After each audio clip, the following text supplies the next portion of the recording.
आज हम पढ़ेंगे fourth and the last colligative property.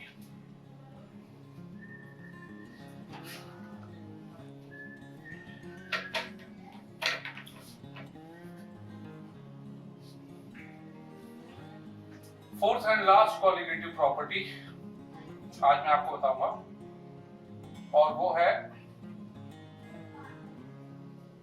Osmotic pressure shown by pi.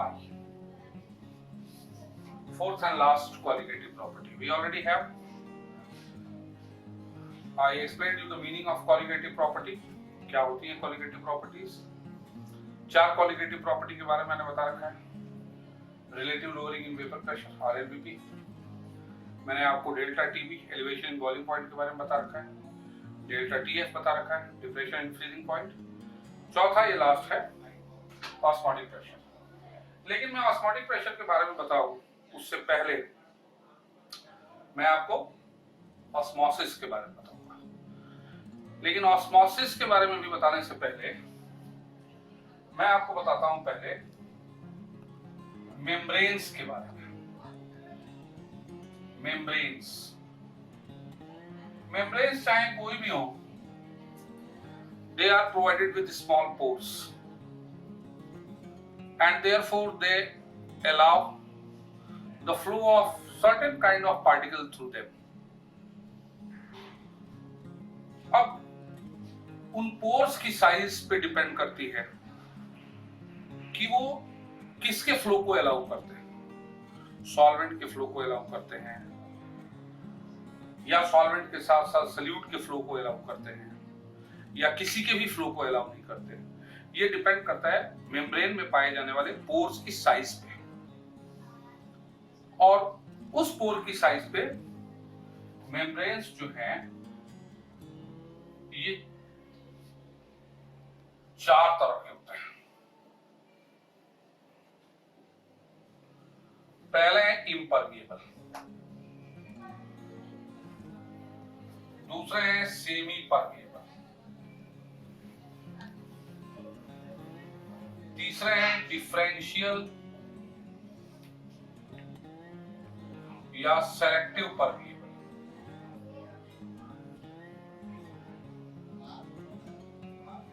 और चौथे हैं परमिएबल। इम्परमिएबल वो हैं जिनमें पोर्स बहुत छोटे होते हैं और पोर्स इतने छोटे होते हैं कि neither they allow the flow of solvent nor they allow the flow of solute। अब सॉल्यूट सॉल्वेंट को ही अलाउ नहीं करें तो सॉल्यूट का फ्लो तो कहां से होगा?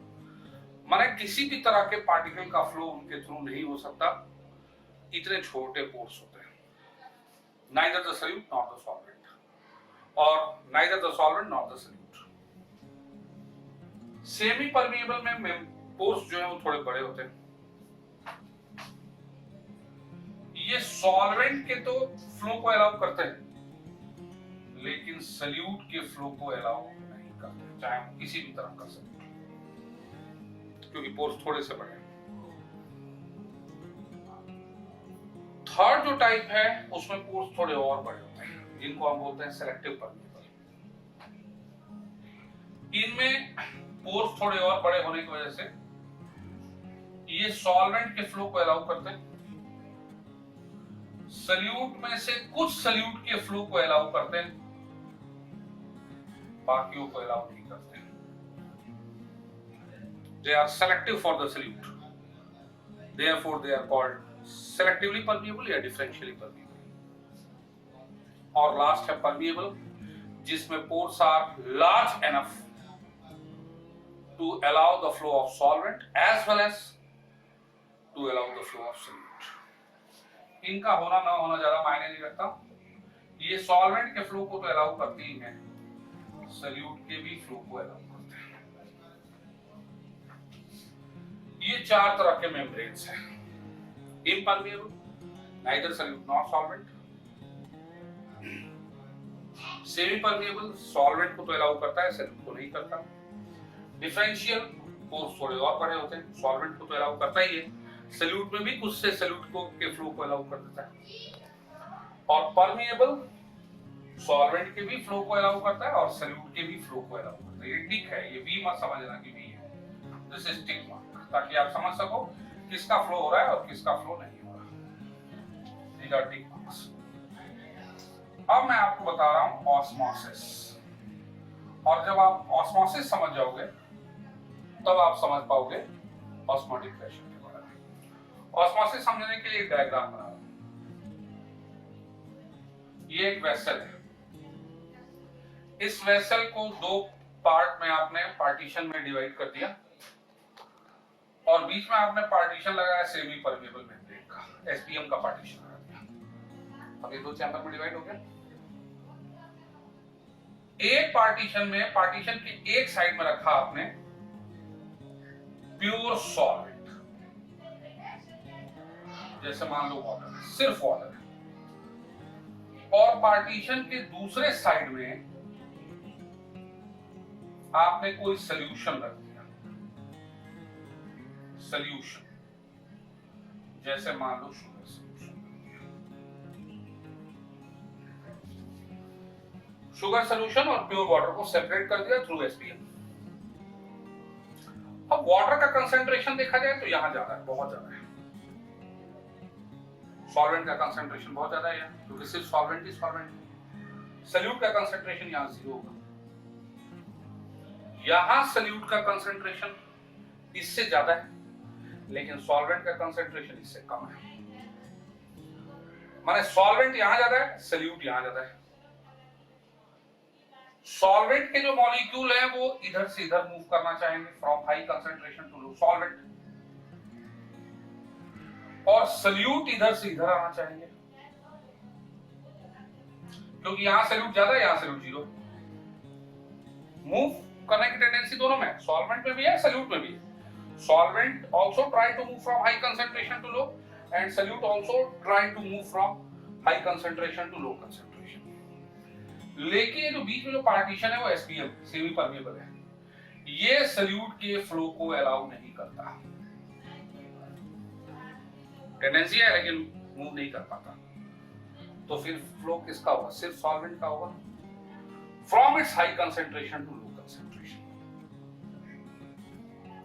इस सॉल्वेंट के फ्लो को ही हम बोलते हैं ऑस्मोसिस। यदि ये मेम्ब्रेन नहीं होता या कोई परमिएबल मेम्ब्रेन होता तो सॉल्वेंट इधर से इधर फ्लो करते, सॉल्यूट इधर से इधर फ्लो करते, and that would have called diffusion. लेकिन एसपीएम के लगने से मोशन का रेस्ट्रिक्शन हो गया और फ्लो जो है वो सिर्फ और सिर्फ सॉल्वेंट का हो रहा है, सॉल्यूट का फ्लो नहीं होता। इसी को हम बोलते हैं ऑस्मोसिस।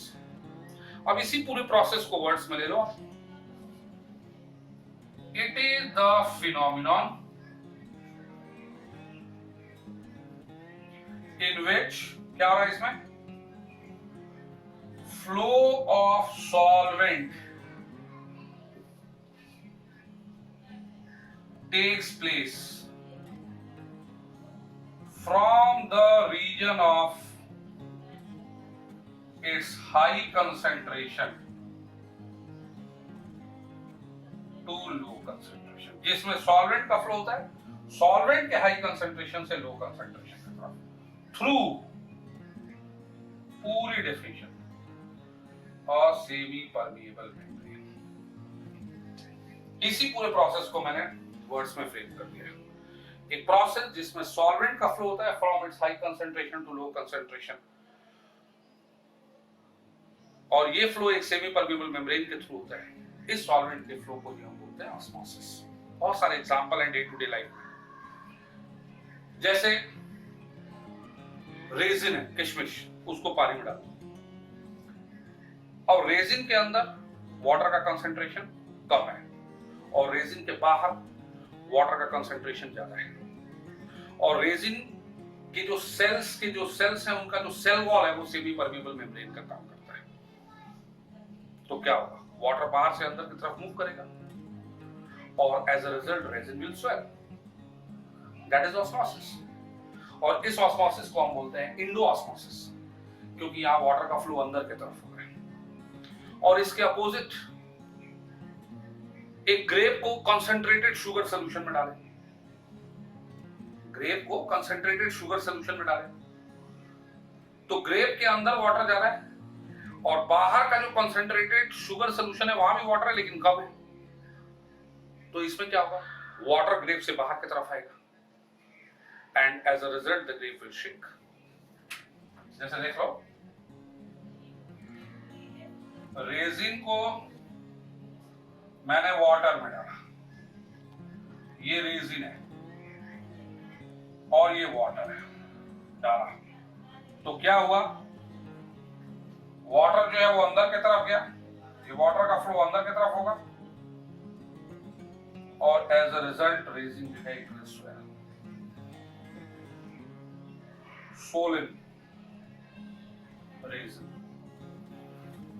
वाटर का फ्लो अंदर हो रहा है, दिस इज इंडोऑस्मोसिस। और इसके अपोजिट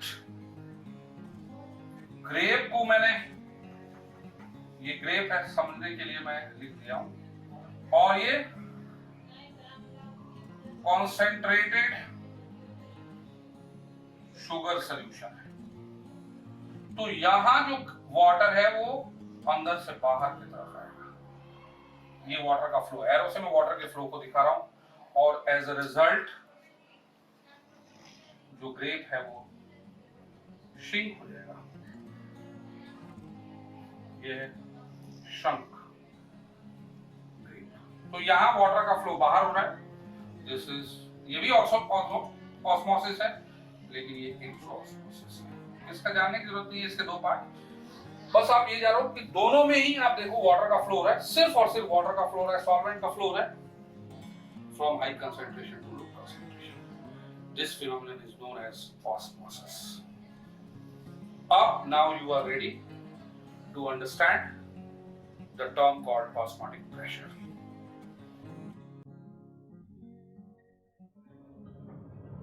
ऑस्मोटिक प्रेशर को समझाने के लिए मैंने बताया था कि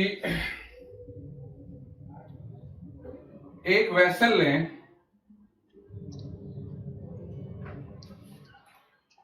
और इस वेसल को दो पार्टीशन में डिवाइड करें।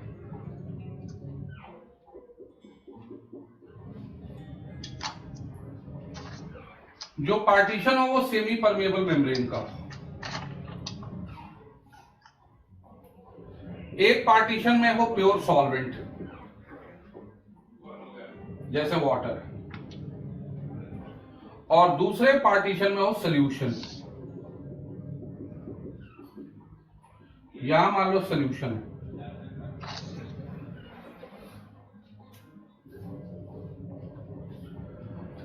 यहां पे एक अरेंज करते हैं हम मूवेबल पिस्टन,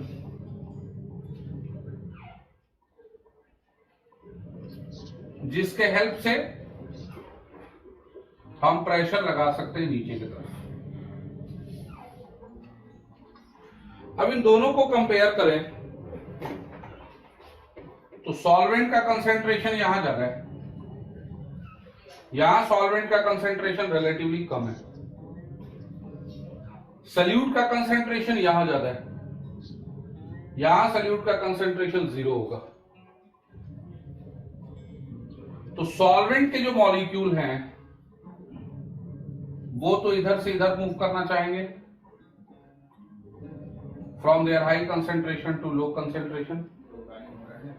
सल्यूट के जो मॉलिक्यूल हैं वो भी मूव करना चाहेंगे, they also will have a tendency to move in the opposite direction from their high concentration to low concentration.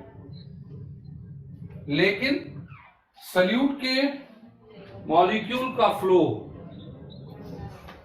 Possible नहीं है, क्योंकि बीच में सेमी परमेबल मेम्ब्रेन है जो सल्यूट के फ्लो को अलाउ नहीं करेगा। तो होगा क्या, होगा ये कि सिर्फ सॉल्वेंट का फ्लो होगा from the region of its high concentration to low concentration. इस सॉल्वेंट के फ्लो को ही हम बोलते हैं ऑस्मोसिस, जिसकी डेफिनेशन लास्ट क्लास में मैंने बताया। The flow of solvent from the region of its high concentration, region of its high concentration to low concentration through a semi permeable membrane. यदि ये सेमी परमिएबल मेम्ब्रेन बीच में नहीं होता तो क्या होता? तो सॉल्वेंट इधर से इधर आता, सॉल्यूट इधर से इधर जाते, दोनों का फ्लो होता from region of high concentration to low concentration. वो डिफ्यूजन है, दैट्स डिफ्यूजन। लेकिन बीच में एसपीएम के आ जाने की वजह से मूवमेंट जो है वो रेस्ट्रिक्टेड हो गया, and instead of solute only there is going to be a flow of solvent. इसी फिनोमिनन को हम बोलते हैं osmosis. Am I clear? Now, यदि मान लो पिस्टन के थ्रू हम यहां से प्रेशर लगाते हैं, अब देखो डायग्राम में, तो ये जो लगने वाला प्रेशर है सॉल्यूशन पे, it's going to oppose the flow of solvent. ये सॉल्वेंट के फ्लो को अपोज करेगा। जितना ज्यादा प्रेशर आप अप्लाई करोगे इस साइड से, सॉल्वेंट का फ्लो जो है वो उतना ही कम होगा, सॉल्वेंट के फ्लो पे उतना ज्यादा रिस्ट्रिक्शन होगा, एज अ रिजल्ट ऑस्मोसिस की रेट भी उतनी कम होती जाएगी। Try to understand through the diagram. इस पिस्टन पे लगने वाला जो प्रेशर है, it is going to oppose the flow of solvent. जैसे जैसे ये प्रेशर बढ़ाते जाओगे, सॉल्वेंट का फ्लो कम होता जाएगा, ऑस्मोसिस की रेट कम होती जाएगी। बढ़ाते जाओ ये प्रेशर, ऑस्मोसिस की रेट कम होती जाएगी, और एक पर्टिकुलर प्रेशर पे the rate of osmosis become 0, the osmosis is stopped. ये जो लगने वाला प्रेशर है मिनिमम प्रेशर, जो ऑस्मोसिस की प्रोसेस को रोकने के लिए सफिशिएंट है, उस मिनिमम प्रेशर को ही हम बोलते हैं ऑस्मोटिक प्रेशर। लास्ट क्लास में इसकी डेफिनेशन मैंने बता दिया था। ऑस्मोटिक प्रेशर समझ में आ गया? माने इफ ये जो लगने वाला प्रेशर हो P वो पाई के इक्वल हो, तो पाई इज दैट प्रेशर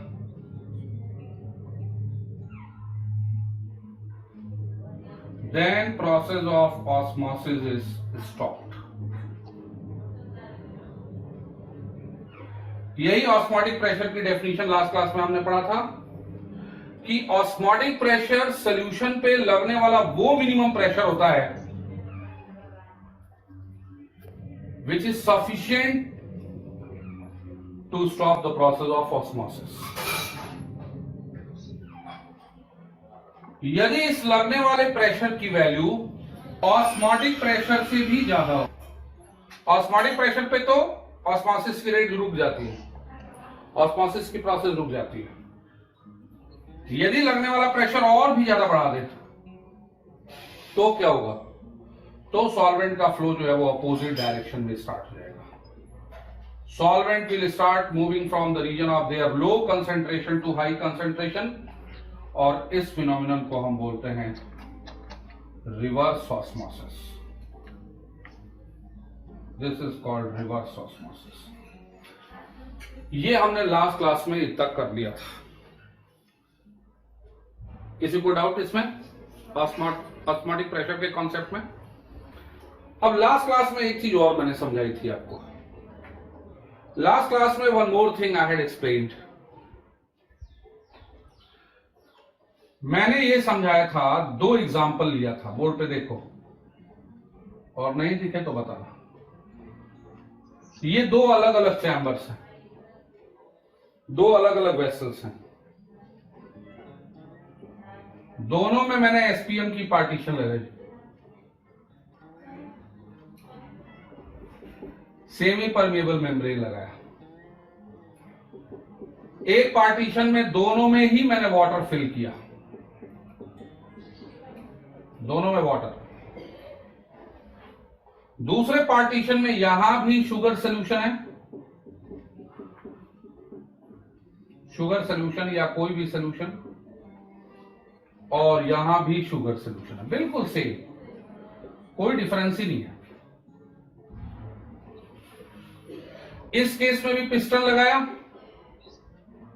और इस केस में भी पिस्टन लगाया for applying the pressure, solution में प्रेशर लगाने के लिए।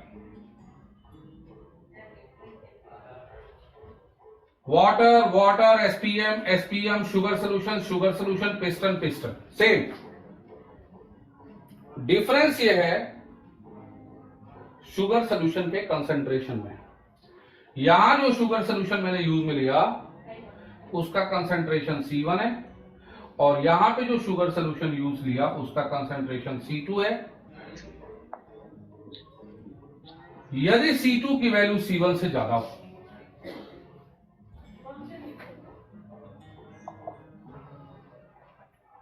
C2 की वैल्यू C1 से ज्यादा हो, क्या होगा? क्या लग रहा है आपको? क्या दोनों में ऑस्मोसिस की रेट सेम होगी?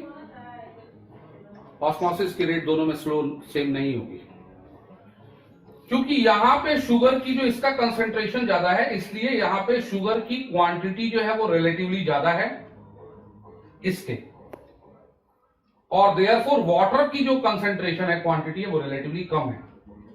इसलिए ऑफ कोर्स यहां पे जो ऑस्मोसिस की रेट है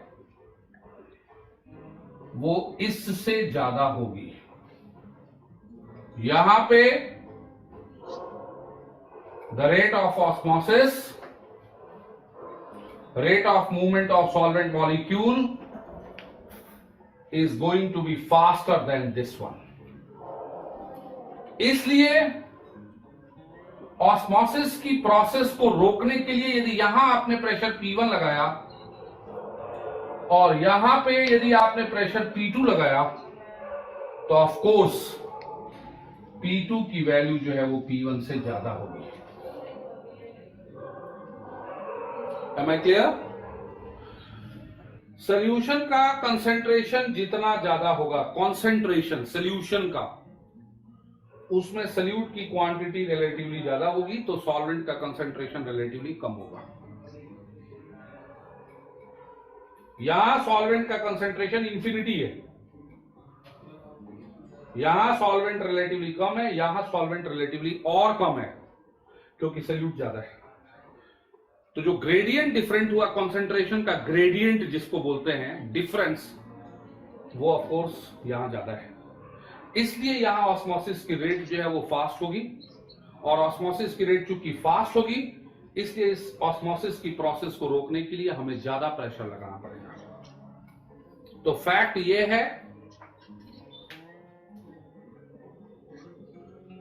कंसंट्रेशन यदि C2 C1 से ज्यादा है, देन ऑस्मोटिक प्रेशर P2 की वैल्यू जो है वो P1 से ज्यादा होगी। इसका मतलब ये हुआ कि कॉन्सेंट्रेशन ऑफ सॉल्यूशन जितना ज्यादा होगा, जितना ज्यादा सॉल्यूशन का कंसेंट्रेशन होगा, उसका ऑस्मोटिक प्रेशर भी उतना ज्यादा होगा। ये मैंने आपको थियोरेटिकली समझाया है। थियोरेटिकली, मैथमेटिकली समझाना बहुत आसान है, मैथमेटिकली आप समझाऊंगा। थियोरेटिकली इसको कनेक्ट करना थोड़ा सा मुश्किल होता है। ये इसका थ्योरेटिकल एक्सप्लेनेशन है। मैथमेटिकली तो 2 मिनट में आप समझ जाओगे। Are you getting what I am saying? हम जो है वो चूंकि फ्लो सॉल्वेंट का हो रहा है ना, तो सॉल्वेंट के कंसंट्रेशन का डिफरेंस देखते हैं। प्योर सॉल्वेंट में तो सॉल्वेंट का कंसंट्रेशन दोनों में इंफिनिटी है। यहां सॉल्वेंट का कंसंट्रेशन रिलेटिवली कम है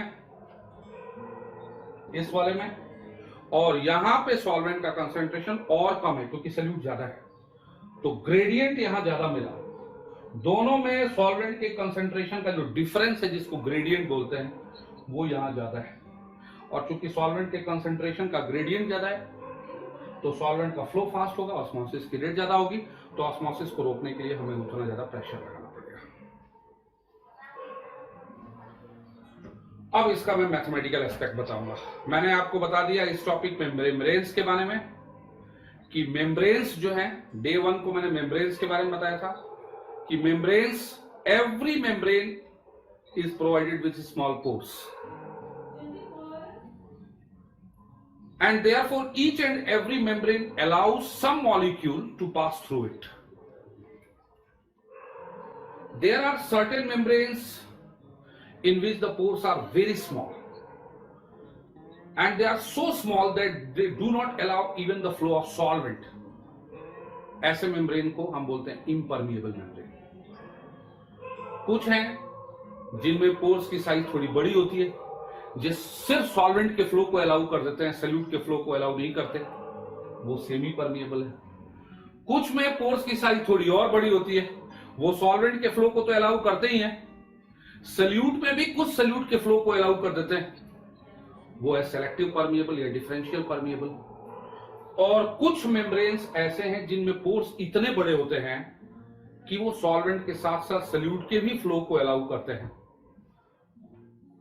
हर चीज उन मेम्ब्रेन्स का होना ना होना कोई मायने नहीं रखता, हर चीज, हर तरह का पार्टिकल का इजी मूवमेंट पॉसिबल है, that is called permeable membrane. तो मैंने डे 1 के लेक्चर में आपको मेम्ब्रेन के बारे में बताया, उसके बाद ऑस्मोसिस के बारे में बताया, फिर ऑस्मोटिक प्रेशर का कॉन्सेप्ट समझाया, क्या होता है कॉन्सेप्ट समझाया, फिर ऑस्मोटिक प्रेशर जो है वो कंसंट्रेशन पे कैसे डिपेंड करता है वो मैंने थ्योरेटिकली समझाया कि सॉल्यूशन, जिस सॉल्यूशन का कंसंट्रेशन जितना ज्यादा होगा उसमें सॉल्यूट की रिलेटिव क्वांटिटी उतनी ज्यादा होगी और सॉल्वेंट की रिलेटिव कंसंट्रेशन उतना कम होगा। उसको जब प्योर सॉल्वेंट से सेपरेट करोगे तो उसमें ऑस्मोसिस उतनी फास्ट होगी और इसलिए ऑस्मोसिस की प्रोसेस को रोकने के लिए हमें उतना ज्यादा प्रेशर लगाना पड़ेगा और ऑस्मोटिक प्रेशर की वैल्यू उतनी ज्यादा होगी। These are the things which we have done so far in the topic called osmotic pressure. आपको पता है ये चौथी और लास्ट कोऑलिगेटिव प्रॉपर्टी है। अब मैं आपको बता रहा हूं, देखो, एक है ideal gas equation. Ideal gas equation याद होगा आपको class 11th। According to it PV is equal to nRT, ये आइडियल गैस इक्वेशन है। फॉर सॉल्यूशन, सॉल्यूशंस के लिए भी इक्वेशन होती है जिसको हम बोलते हैं van half equation.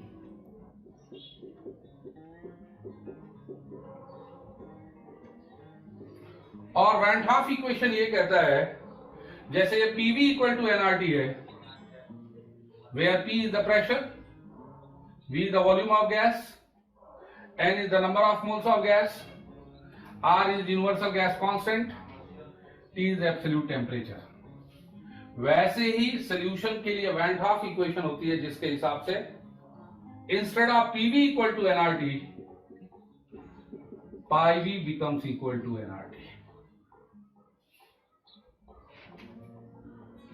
Pi V equal to nRT या pi V equal to NBRT, क्योंकि यहां N जो है वो नंबर ऑफ मोल सॉल्यूट के, nRT लिखो NBRT लिखो एक ही बात है।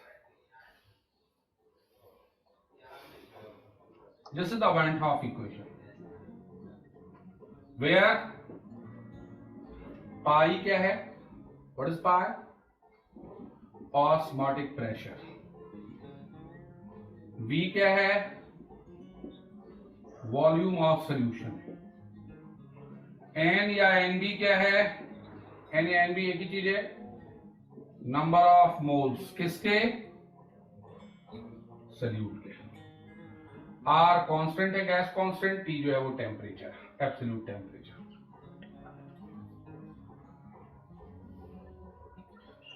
पाई V is equal to NBRT। तो since pi V is equal to nRT, और pi is equal to n by V R T. अब एन बाई वी है क्या? Number of moles of solute per unit volume और number of moles. कोई problem दिख रहा है? Yes sir. ठीक है, कोई बोल रहा था बीच में इसलिए पूछ रहा हूं।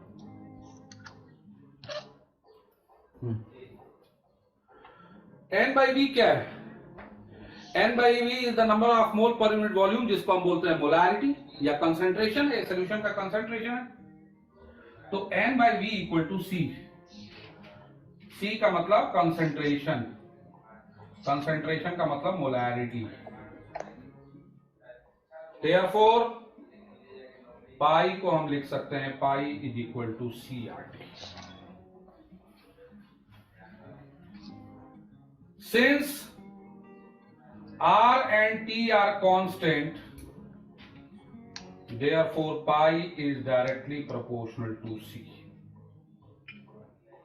जो चीज हमने शुरू में पढ़ा था वो चीज देखो मैथमेटिकली वेरीफाई हो गया, यहां वेरीफाई हो गया। Pi is directly proportional to C, मतलब ये हुआ, इसका क्या मतलब हुआ? इसका मतलब ये हुआ कि फॉर अ सॉल्यूशन उसका कंसंट्रेशन जितना ज्यादा होगा ऑस्मोटिक प्रेशर भी उतनी ज्यादा होगी,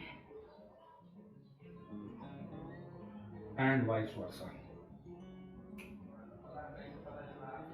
जितना ज्यादा कंसंट्रेशन होगा ऑस्मोटिक प्रेशर जो है वो उतनी ज्यादा होगी। 6-7 मिनट बचे हैं, जैसे ही खत्म होगा आप तुरंत दूसरा ज्वाइन कर लेना, क्योंकि ये टॉपिक आज खत्म करेंगे। ऑस्मोटिक प्रेशर कुछ ज्यादा ही हो गया।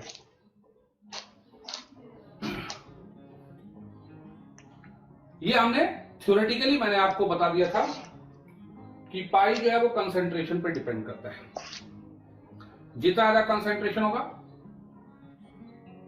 ऑस्मोटिक प्रेशर उतनी ज्यादा होगी। अब यहां एक चीज और बता रहा हूं मैं,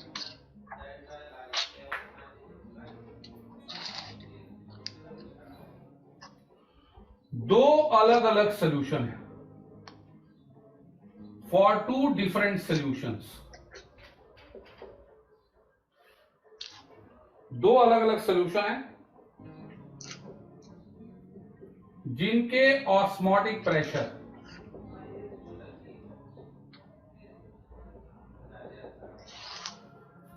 with their osmotic pressures, ये पॉइंट है, पाई 1 एंड पाई 2 रिस्पेक्टिवली, जिनके ऑस्मोटिक प्रेशर पाई 1 और पाई 2 के बराबर है।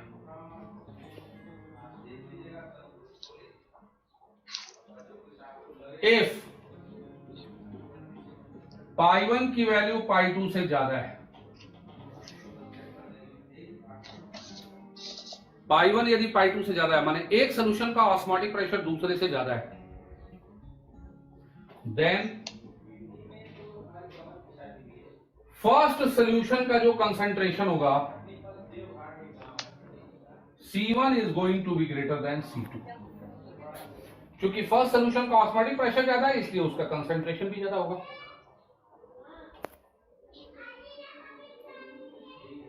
देन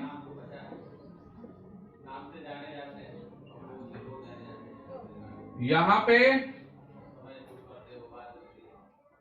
क्योंकि फर्स्ट सॉल्यूशन का ऑस्मोटिक प्रेशर ज्यादा है, फर्स्ट सॉल्यूशन का कंसंट्रेशन ज्यादा है, therefore solution 1 is said to be hypertonic.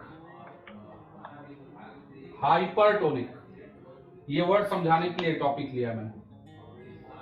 Hypertonic का मतलब कि सॉल्यूशन 1 का जो कंसंट्रेशन है या सॉल्यूशन 1 का जो ऑस्मोटिक प्रेशर है वो 2 से ज्यादा है, and solution 2 is hypotonic.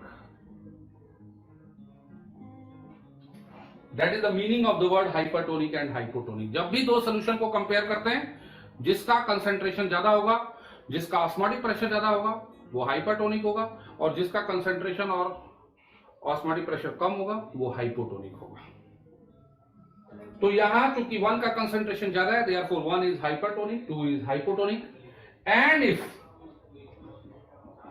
pi 1 is equal to pi 2, दोनों का यदि ऑस्मोटिक प्रेशर सेम है,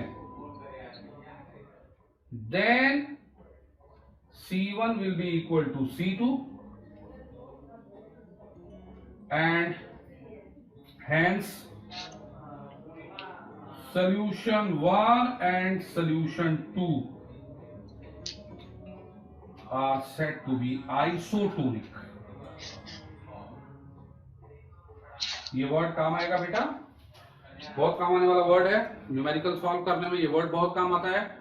आइसोटोनिक वो सॉल्यूशंस हैं जिनका ऑस्मोटिक प्रेशर सेम हो, और ऑस्मोटिक प्रेशर सेम तभी होगा जब उनका कंसंट्रेशन सेम हो।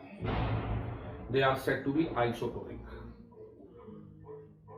तो hypertonic, hypotonic, isotonic, these words are used only when we compare two or more solutions. दो या दो से ज्यादा सॉल्यूशंस को जब हम कंपेयर करते हैं, then only we use these two words, hyper, hypo and iso. Hyper का मतलब कि दो में से जिसका कंसंट्रेशन ज्यादा है, जिसका ऑस्मोटिक प्रेशर ज्यादा है। कंसंट्रेशन भी यूज करना वर्ड सही नहीं है, osmotic pressure. Osmotic pressure is the right word, again I am repeating. और जिसका ऑस्मोटिक प्रेशर कम होगा वो हाइपोटोनिक होगा, जिसका ऑस्मोटिक प्रेशर सेम होगा वो आइसोटोनिक होगा। अब आपको ये सोच के मुझे बताना है कि मैंने जो है वो कंसंट्रेशन वर्ड को ऑस्मोटिक प्रेशर से क्यों चेंज किया है।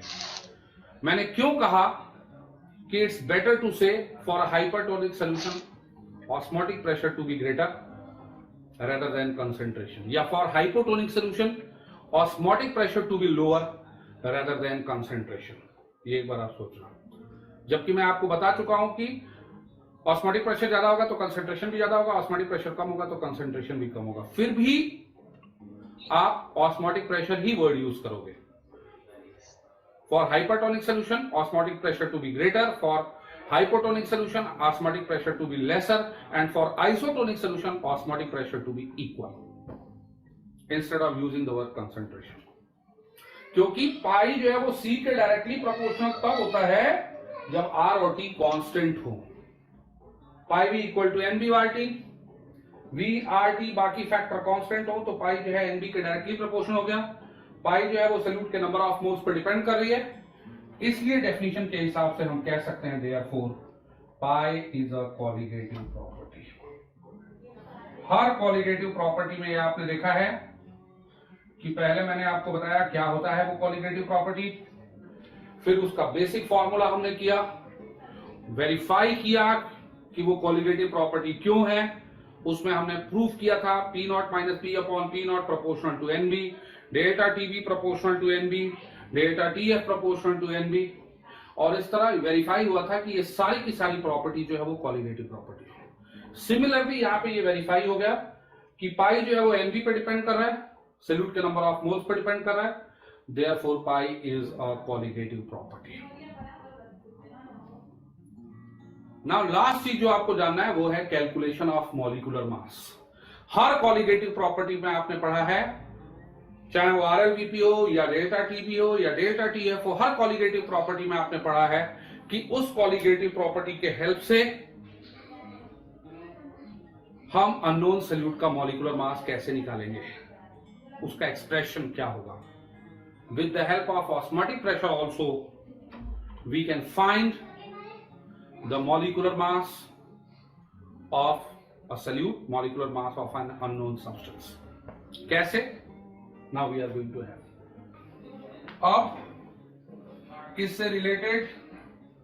लास्ट चीज, ऑस्मोटिक प्रेशर चल ही रहा है तो let it B.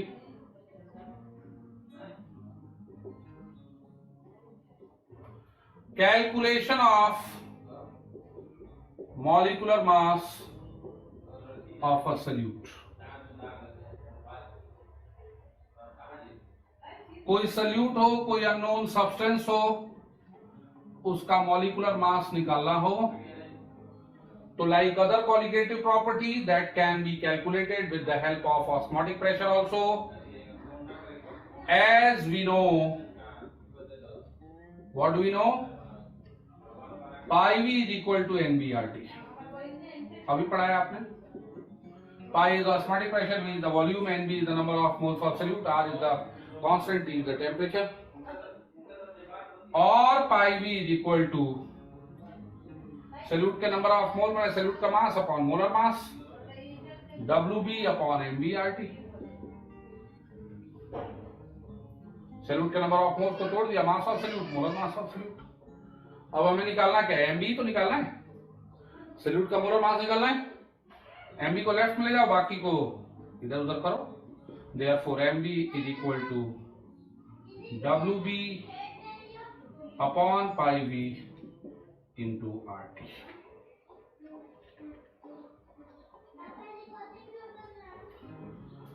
This is how we find the number of the molar mass of solute, molecular mass of an unknown substance. इसका एक एप्लीकेशन भी बता देता हूं इस क्वालिटेटिव प्रॉपर्टी का.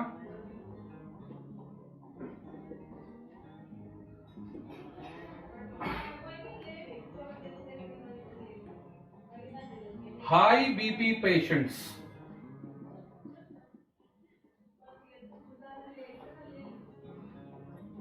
are advised not to take excess quantity of salt in their diet. सुना होगा ना आप लोगों ने, हाई बीपी वालों को सॉल्ट के इंटेक पे फिजिशियंस जो हैं मना कर देते हैं कि भाई मत लिया करो. आपको पता है कि हाई बीपी होता क्या? हाई बीपी, लो बीपी क्या होता है हाई बीपी में? अरे पता है क्या? हाई बीपी को हम बोलते हैं हाइपरटेंशन. हाइपरटेंशन. हाइपरटेंशन का मतलब ये हुआ कि बॉडी के अंदर जो फ्लूइड है उसका ऑस्मोटिक प्रेशर जरूरत से ज्यादा होना. That situation is called hypertension. अब सॉल्ट का इंटेक करोगे तो सॉल्ट NaCl होता है. हाइपरटेंशन का मतलब हाई ऑस्मोटिक प्रेशर. यहां मैं लिख